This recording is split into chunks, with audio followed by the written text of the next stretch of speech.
নমস্কার, টুম্পাস কুকিংয়ে আপনাদের সকলকে স্বাগত। আজকে আমি রুই মাছের একটি রেসিপি নিয়ে এসেছি। এখানে 500 গ্রাম রুই মাছ খুব ভালো করে ধুয়ে নিয়েছি। এর মধ্যে 1 চা চামচ লবণ দিলাম, হাফ চা চামচ হলুদ গুঁড়ো দিলাম, 1 চা চামচ সরষের তেল দিলাম। এই সব কিছু মাছের মধ্যে খুব ভালো করে মাখিয়ে দেব। তারপর 10 মিনিট রেখে দেব। একটি মিক্সির জার নিলাম, একটি বড় সাইজের টমেটো দিলাম, মিহি পেস্ট বানিয়ে নেব। পেস্ট বানিয়ে নিলাম। এটা একটি পাত্রের মধ্যে ঢেলে রাখলাম। গ্যাসের মধ্যে প্যান বসিয়ে 3 টেবিল চামচ সরষের তেল দিলাম। তেল গরম হওয়ার পর মাছের পিসগুলো তুলে দিলাম।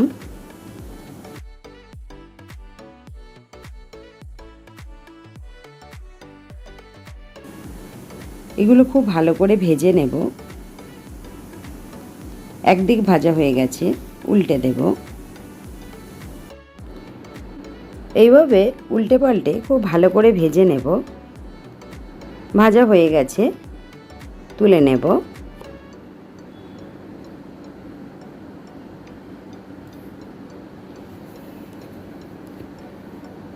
ওই তেলের মধ্যে কেটে রাখা আলু তুলে দিলাম। এর মধ্যে অল্প লবণ দিলাম, অল্প হলুদ গুঁড়ো দিলাম। আলুগুলো খুব ভালো করে ভেজে নেব।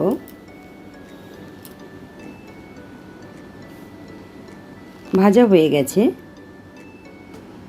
এগুলো এখন তুলে নেব।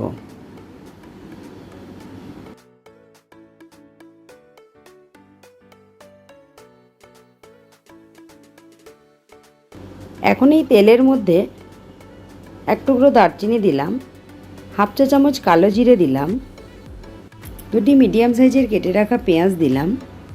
পেঁয়াজের ব্রাউন কালার হয়ে আসা পর্যন্ত ভাজতে থাকব।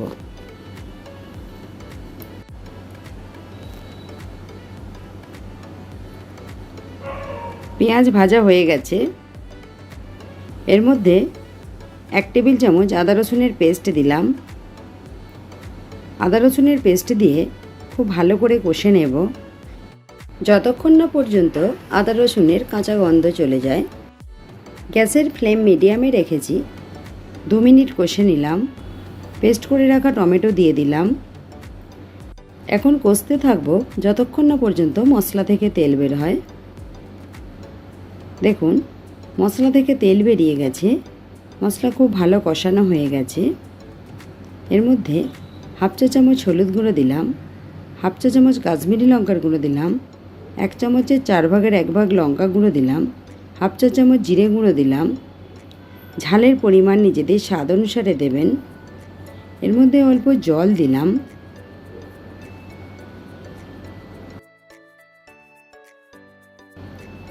এখন ভেজে রাখা আলু তুলে দেব।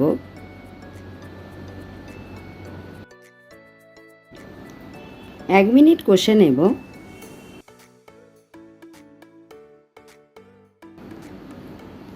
কষানো হয়ে গেছে। এখন পরিমাণ মতো জল দেব। জলের পরিমাণ একটু বেশি দিলাম। যেমন গ্রেভি রাখবেন সেই পরিমাণ জল দেবেন। যতক্ষণ না পর্যন্ত ফুটে ওঠে গ্যাসের ফ্লেম হাই রাখব। এখন পরিমাণ মতো লবণ দেব। ফুটে উঠেছে, ঢাকা দিয়ে 2 মিনিট ফুটিয়ে নেব। গ্যাসের ফ্লেম মিডিয়াম করে দিয়েছি। 2 মিনিট পর ফিরে এলাম। আলু নরম হয়ে গেছে। মাছের পিসগুলো তুলে দিলাম। মাছ দেওয়ার পর গ্যাসের ফ্লেম একদম লো করে দেব। 1 মিনিট ফুটিয়ে নেব।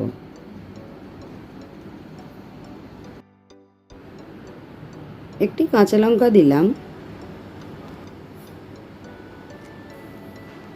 1 মিনিট ফুটিয়ে নিলাম। এর থেকে বেশি ফোটাবো না। নামানোর আগে ধনেপাতা কুচি দেব। একটু নেড়ে দিয়ে গ্যাসের ফ্লেম অফ করে দেব। রেসিপিটি কেমন লাগলো কমেন্টে অবশ্যই জানাবেন। আমার চ্যানেলটাকে সাবস্ক্রাইব করা না থাকলে সাবস্ক্রাইব করবেন, পাশে থাকা বেল আইকন প্রেস করবেন, লাইক এবং শেয়ার করবেন।